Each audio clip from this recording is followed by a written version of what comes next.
तो hello students, this is Monika Singh and welcome to my YouTube channel. तो आज हम करेंगे हमारा क्लास 6 का मैथ्स चैप्टर 7 फ्रैक्शंस का एक्सरसाइज 7.3। ओके, तो अभी क्वेश्चन नंबर 1 में क्या दिया है, देखो स्टूडेंट्स, राइट द फ्रैक्शंस, यानी कि आपको कुछ फिगर्स दिए हैं, राइट। आपको इन फिगर्स को देख के क्या करना है, तो इनका फ्रैक्शन लिखना है। Are all this fractions equivalent, और हमें ये भी बताना है कि हमने जितने फ्रैक्शंस लिखे हैं हमें ये भी बताना है कि वो इक्विवेलेंट है या नहीं, मतलब वो एक दूसरे के बराबर है या नहीं है। ओके, तो देखो स्टूडेंट्स, यहाँ पे दो है, एक ए एंड देन बी। तो ए पहले हम करते हैं, फिर हम बी करेंगे। ओके, तो देखो सबसे पहले हम इन सबका फ्रैक्शन लिख लेते हैं। अब मैं यहीं पे करके आपको बता रही हूँ, आप अपने नोटबुक में करोगे तो लाइन बना के करना, ठीक है, मतलब एक नेक्स्ट लाइन में करना। तो देखो स्टूडेंट्स, अब ये आपको क्या दिया है, पहले एक सर्कल दिया है, राइट। यस, तो इसका फ्रैक्शन हम कैसे लिखेंगे, पहले आप इसे डैश करने का।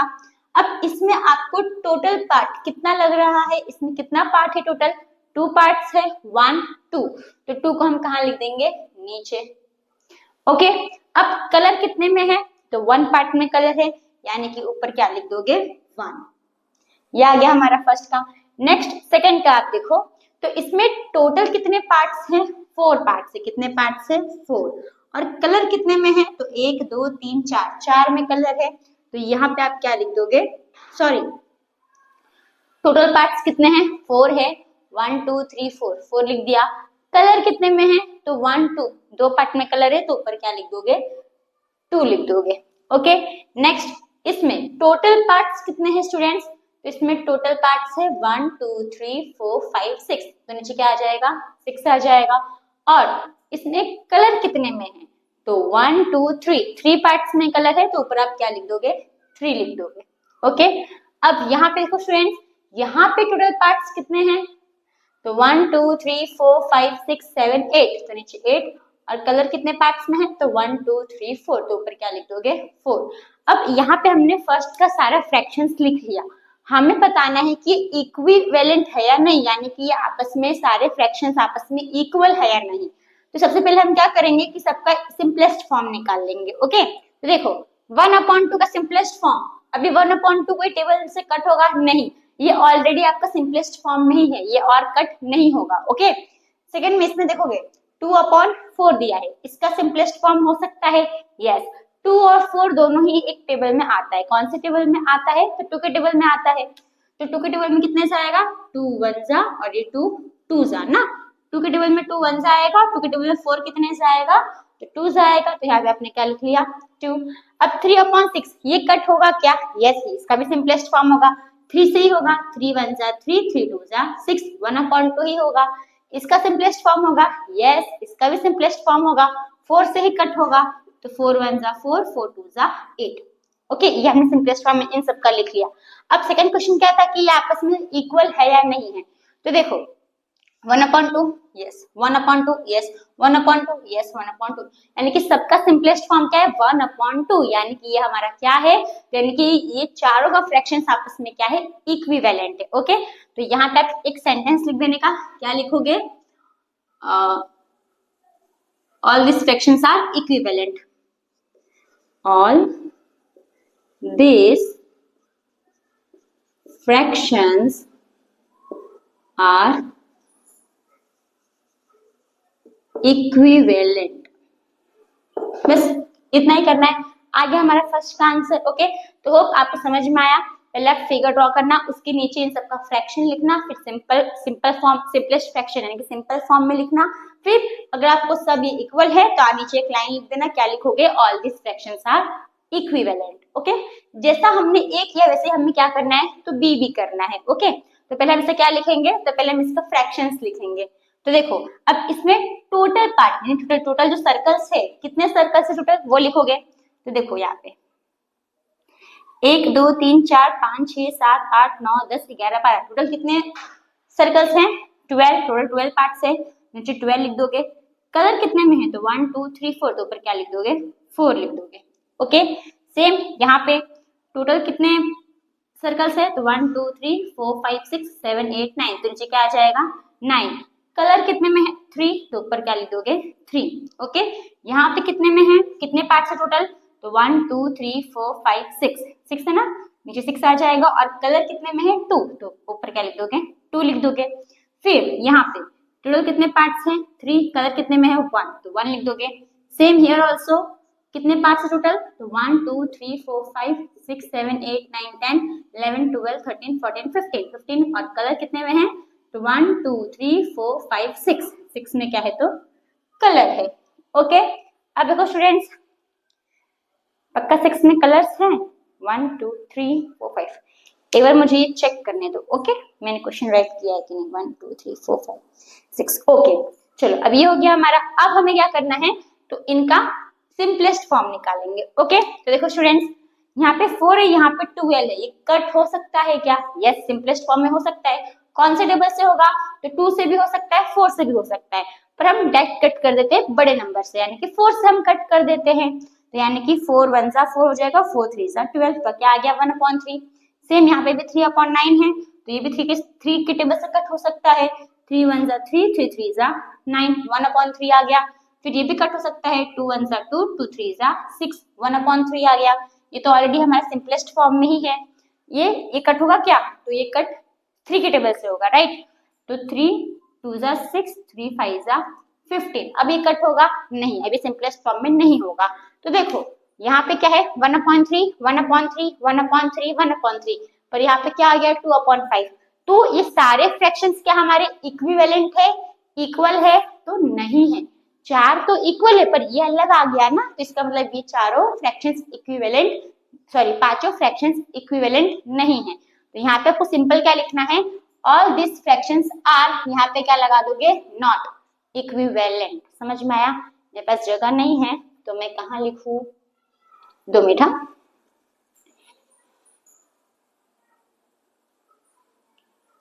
एक काम करती हूँ, मैं यहाँ पे नहीं लिख रही, यहाँ पे मेरे पास जगह है नहीं, तो मैं यहीं पे इसका आंसर लिख दे रही हूँ, ठीक है। आप लोग इसके नीचे ही लिखना। तो क्या लिखोगे, बी का answer, all this fractions are के बस आर के में क्या लगाना है, नॉट लगाना है, नॉट इक्विवेलेंट, बस इतना ही लिखना है और कुछ लिखने की जरूरत नहीं है। ओके, तो होप फ्रेंड्स आपको ये जो क्वेश्चन नंबर 1 है वो समझ में आया होगा। तो अब हम आते हैं हमारे नेक्स्ट क्वेश्चन यानी क्वेश्चन नंबर 2 के ऊपर। तो स्टूडेंट्स हमारा नेक्स्ट क्वेश्चन है क्वेश्चन नंबर 2। अब क्वेश्चन नंबर 2 में क्या दिया है, तो देखो students, write the fractions and pair up equivalent fractions from each row. अब देखो यहाँ पे आपको फिगर्स दिए है, राइट। आपको इनको देख के क्या करना है, तो फ्रैक्शन लिखना है, और आपको इनका मैच भी बताना है कि कौन से रो में किसका इक्विवेलेंट फ्रैक्शन है। मतलब कि यहाँ पे इनका फ्रैक्शन लिखोगे, यहाँ पे इनका फ्रैक्शन लिखोगे, तो इसका फ्रैक्शन ये रो में से किसी एक में होगा वो बताना है आपको। इसका फ्रैक्शन ये रो में से किसी एक के साथ इक्वल होगा वो आपको बताना है। बस इतना ही करना है और कुछ नहीं करना है, ठीक है। तो पहले हमें क्या करना है, फ्रैक्शंस लिखना है। तो कैसे लिखोगे, जैसे हम लिखते हैं। ओके, तो ए में देखो टोटल पार्ट कितना है 2, तो नीचे क्या लिखोगे 2। कलर कितने में है 1 में कलर है, ऊपर क्या लिख दोगे 1, ठीक है। यहाँ पे टोटल पार्ट कितना है, तो टोटल पार्ट है हमारा 1 2 3 4 5 6 लिख दोगे। कलर कितने पार्ट में है, तो 1 2 3 4, ऊपर क्या लिख दोगे 4। नेक्स्ट यहाँ पे टोटल पार्ट कितना है 1 2 3 4 5 6 7 8 9, नीचे 9 आ जाएगा। अब कलर कितने में है 3, 1 2 3, यहाँ पे क्या लिख दोगे 3। ओके, फिर यहाँ पे टोटल पार्ट कितना है 1 2 3 4 5 6 7 8, और कलर कितने में है, तो 2, तो ऊपर क्या लिख दोगे 2। तो यहाँ पे टोटल पार्ट कितना है 4, और कलर कितने में है 3/4 आ गया।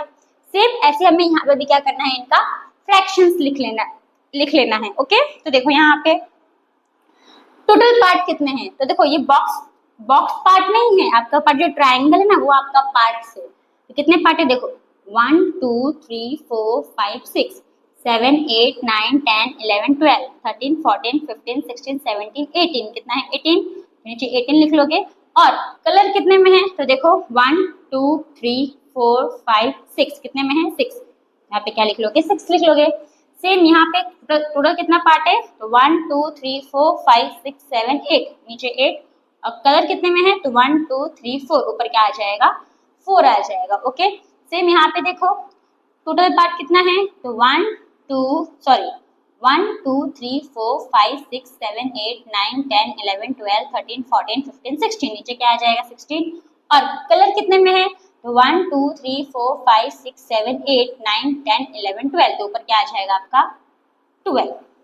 सेम यहाँ पे टोटल पार्ट कितना है तो 1 2 3 4 5 6 7 8 9 10 11 12, 12 आ जाएगा नीचे। कलर कितने में है तो 1 2 3 4 5 6 7 8, ऊपर क्या आ जाएगा 8। ओके, अब यहाँ पे टोटल पार्ट कितना है तो 1 2 3 4 5 6 7 8 9 10 11 12 13 14 15 16, 16 और टोटल और कलर कितने पार्ट में है तो 1 2 3 4, ऊपर क्या आ जाएगा 4। तो यहाँ पे तो हमने क्या लिख लिया, इनके फ्रैक्शंस लिख लिए।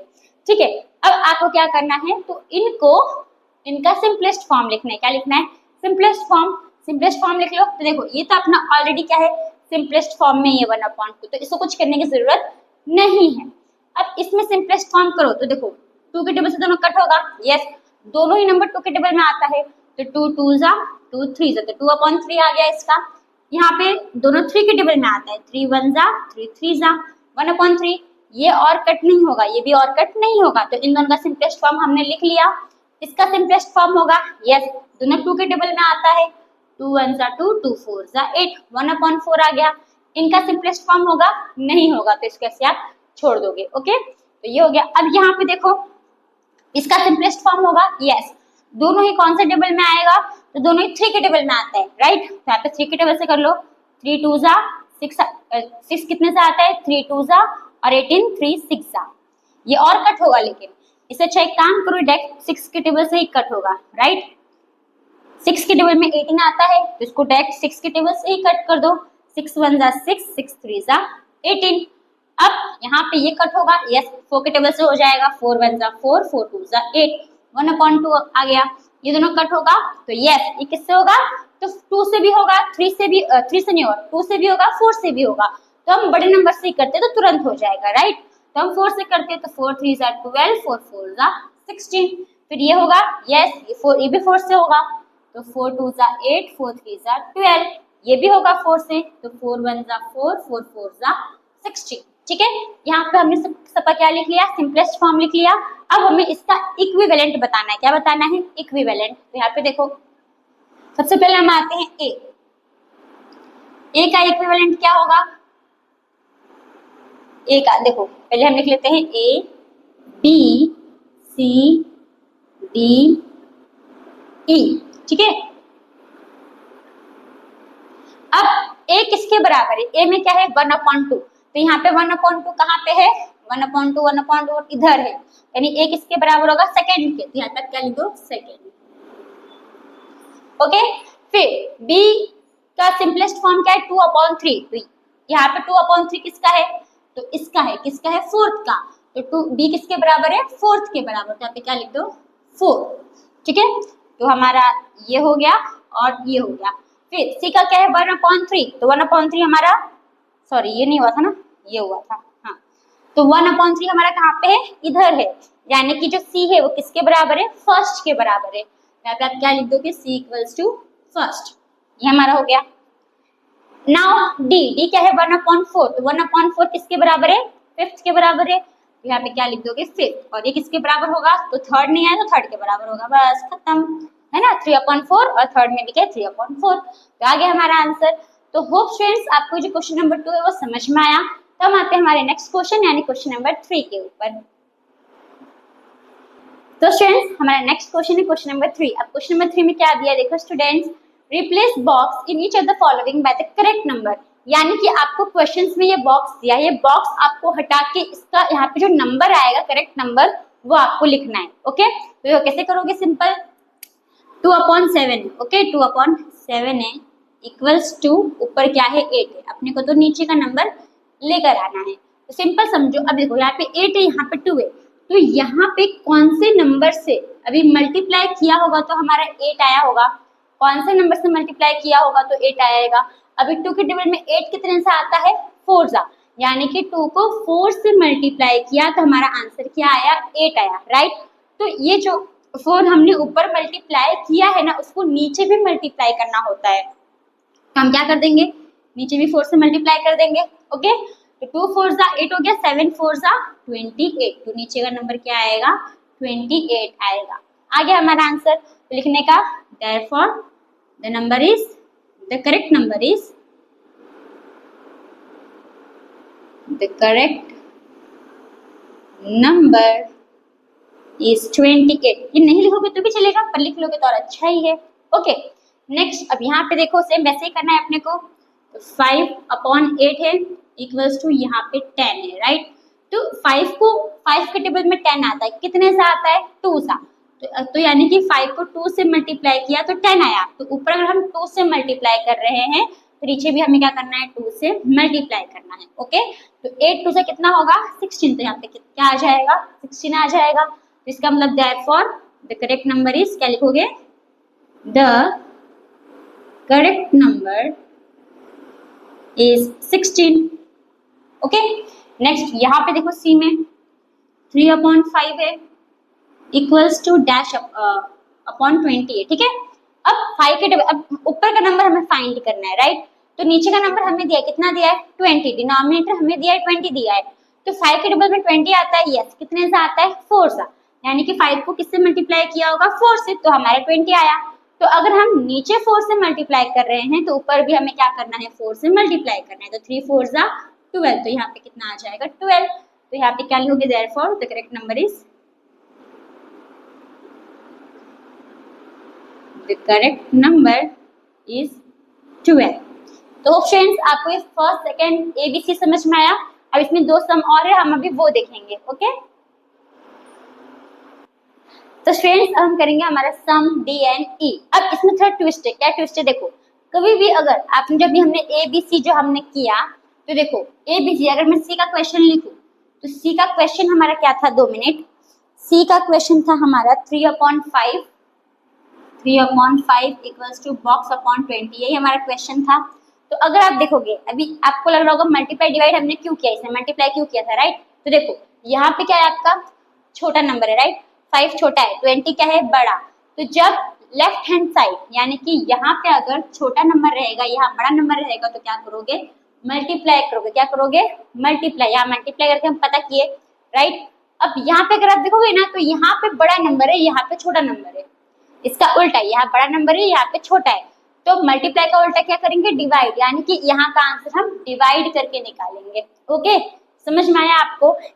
मतलब ABC में क्या था, आपको छोटा नंबर दिया था, छोटा फ्रैक्शन नंबर दिया था, आपको यहाँ पे बड़ा नंबर था, आपको ऊपर का नंबर निकालना था। तो यहाँ बड़ा है, यहाँ पे छोटा, तो यहाँ पे हमने मल्टीप्लाई करके इसका आंसर निकाला था, राइट। 5 4 था, तो ऊपर भी हमने 4 से मल्टीप्लाई किया था। अब इसका उल्टा है, यहाँ पे क्या है, आपका बड़ा नंबर है और यहाँ पे छोटा नंबर है। तो अब यहाँ पे हम क्या करेंगे, डिवाइड करके आंसर निकालेंगे। ओके, तो देखो सिंपल कैसे करोगे, जैसे कि आपका 45/60 है इक्वल्स टू 15 है। अब 15 के टेबल में 45 आता है, कितने से आता है, तो 3 से आता है। मल्टीप्लाई नहीं करेंगे, वो 3 को हम क्या करेंगे, 45 से डिवाइड करेंगे। यानी कि अगर हम डिवाइड बाई 3 करेंगे, 45 को हम 3 से डिवाइड करेंगे, तो हमारा आंसर क्या आएगा, 15 आएगा। समझ में आया। 15 इंटू 3 क्या होता है, 45। तो यहाँ पे तो डिवाइड है, अब ये इन दोनों को डिवाइड किया तो 45 आया। पर अब हमें है ना, अब 45 को अगर हम डिवाइड करेंगे 3 से, तो हमें क्या मिलेगा, 15 मिलेगा। समझ में आया। तो यहाँ पे हम क्या करेंगे, डिवाइड बाई 3। अब यहाँ पे डिवाइड बाई 3 किया, तो नीचे भी क्या करोगे, डिवाइड बाई 3। तो 60 को अगर आप 3 से डिवाइड करोगे तो आंसर क्या आएगा, 3 2 जा 6, 0 चले जाएगा ऊपर, कितना आया, 20 आया। तो यहाँ पे आप क्या लिखोगे, इसका आंसर क्या है, 20। समझ में आया। तो यहाँ पे देयरफॉर क्या लिखोगे, the correct number is, the correct number is 20। Okay, अब यहाँ पे देखो, तो पहले मैं इसको रब कर देती हूँ। अब यहाँ पे देखो ये वाला, ये भी सेम जैसा हमने डी किया वैसे हमें ई भी करना है। ओके, तो देखो यहाँ पे 18/24 है इक्वल्स टू डैश अपॉन 4। अब 24 के टेबल में 24 आता है, कितने से आता है, 6 से। यानी कि हम 24 को 6 से डिवाइड करेंगे तो हमारा आंसर क्या आएगा, 4 आएगा। तो अगर हम नीचे 6 से डिवाइड किए तो ऊपर भी क्या करेंगे, डिवाइड बाई 6। तो अगर आप 18 को डिवाइड करोगे 6 से तो 6 3 जा 18 आ जाएगा ना, तो आंसर क्या आएगा 3। यहाँ पे क्या आएगा आंसर 3। देयरफॉर क्या लिखोगे, the correct number is, the correct number is 3। आ गया हमारा आंसर। तो होप स्टूडेंट्स आपको जो क्वेश्चन नंबर 3 वो समझ में आया। तो हम आते हैं हमारे नेक्स्ट क्वेश्चन यानी क्वेश्चन नंबर 4 के ऊपर। तो स्टूडेंट्स हमारा नेक्स्ट क्वेश्चन क्या है, क्वेश्चन नंबर 4। अब क्वेश्चन नंबर 4 में क्या दिया है देखो स्टूडेंट्स, तो find the equivalent fraction of 3/5 having, यानी कि आपको क्या करना है, तो 3/5 का इक्विवेलेंट फ्रैक्शन फाइंड करना है। ओके, यानी कि आपको यहाँ पे न्यूमरेटर डिनोमिनेटर में से कोई भी एक नंबर आपको दिया है, आपको उसको यूज करके उसके हेल्प को क्या करना है, तो 3/5 का इक्विवेलेंट फ्रैक्शन फाइंड करना है। ओके, तो कैसे करोगे, देखो स्टूडेंट्स आपको किसका इक्विवेलेंट फ्रैक्शन फाइंड करना है, तो 3/5 का, तो यहाँ पर आप क्या लिख दोगे 3/5। ओके, अब इक्विवेलेंट यानी कि बराबर, इक्वल होगा, तो इक्वल्स टू का साइन डाल दो। अब आपको क्वेश्चन में क्या दिया, डिनोमिनेटर 20 क्या दिया है, डिनोमिनेटर यानी कि नीचे का नंबर क्या दिया है, 20 दिया है, तो आपको ऊपर का नंबर फाइंड करना है, सिंपल। अब 5 के टेबल में 20 आता है, राइट, कितने जा आता है, 4 जा, तो यहाँ पे क्या करोगे, मल्टीप्लाई बाई 4। अब नीचे मल्टीप्लाई बाय 4 किया तो ऊपर भी क्या करोगे, मल्टीप्लाई बाय 4 करोगे, राइट। तो अब 3 4 जा 12, तो ऊपर आंसर क्या आ जाएगा 12, यानी कि 3/5 का इक्विवेलेंट फ्रैक्शन क्या है, तो 12/20। तो यहाँ पे क्या लिखोगे, देयरफॉर द इक्विवेलेंट, सिंपल ये देखिए लिखना है, the equivalent fraction of 3/5, the equivalent fraction of 3/5 is 12/20। तो आ गया हमारा आंसर। होप आपको कैसे समझ में आया, हमने कैसे किया इसको। ओके, अब हम आते हैं हमारे बी को भी ऐसे ही करना है। अब इसमें हमें क्या दिया है, न्यूमरेटर दिया है, तो देखो सबसे पहले क्या लिखोगे 3/5।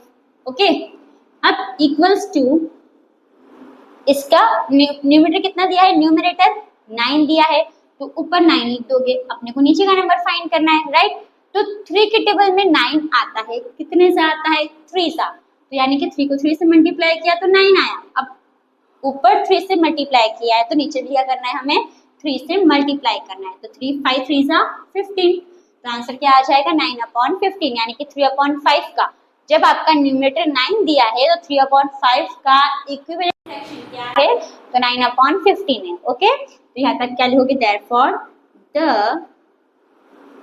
equivalent fraction of 3/5 is 9/15। आ गया हमारा आंसर। होप स्टूडेंट्स आपको ये ए और बी समझ में आया, इसमें सी और डी है, अब हम वो देखेंगे। ओके,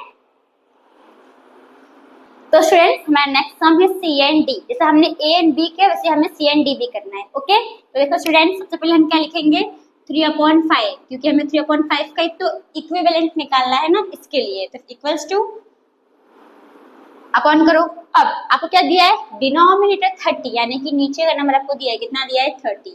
ओके, अब 5 के टेबल में 30 आता है, यस, कितने से आता है 6 सा, तो यहाँ पे क्या कर दोगे, मल्टीप्लाई बाय 6। अब नीचे मल्टीप्लाई 6 के, तो ऊपर भी क्या करोगे, मल्टीप्लाई बाय 6। अब 3 को 6 से मल्टीप्लाई कर दो, 3 6 जा 18, तो आंसर क्या आ जाएगा 18। तब देयरफॉर क्या लिख दोगे, the equivalent fraction of 3/5 is 18/30। Okay, आगे हमारा आंसर। नेक्स्ट डी का हम निकालेंगे। अब डी में सेम कैसे करोगे, वैसे जैसे हमने ये सब किया, राइट, तो 3/5 लिखोगे इक्वल्स टू, अब इसमें हमें क्या दिया है, न्यूमरेटर कितना दिया है 27, तो ऊपर क्या लिख दोगे 27। अब 3 के टेबल में 27 आता है, कितने जा 9 जा, तो मल्टीप्लाई करने का 9। अब ऊपर मल्टीप्लाई बाय 9 किए तो नीचे भी क्या करोगे आप, मल्टीप्लाई बाय 9 कर दोगे, तो 9 3 से 27 और 9 5 जा 45, तो आ गया हमारा आंसर। तो देयरफॉर द